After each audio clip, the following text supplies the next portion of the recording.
我的有4个患者，这个从很重度呼吸停止，可能1个小时40-50次，最后变成6次、7次。那我告诉大家，他付出的努力是多少？哦，他可能170公斤，对不起，170公分，110公斤，他减了40公斤。刚刚另外3个减了30公斤。哦，那这个40公斤的这一个不是他愿意减的，因为他得了癌症。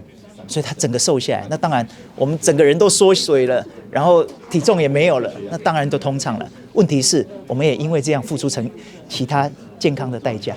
那当然，这个我们戴了呼吸器，必须刚刚提到，必须借由面罩。那处理这个有时候面罩一戴，鼻塞会更厉害，那可能就必须要借由鼻科的专家耳鼻喉科医师的帮助。可能去帮他用药物来处理，或睡眠专科医师的帮助，可以开药来处理，甚至进行手术，那也会让这个呼吸器戴得更持久舒服。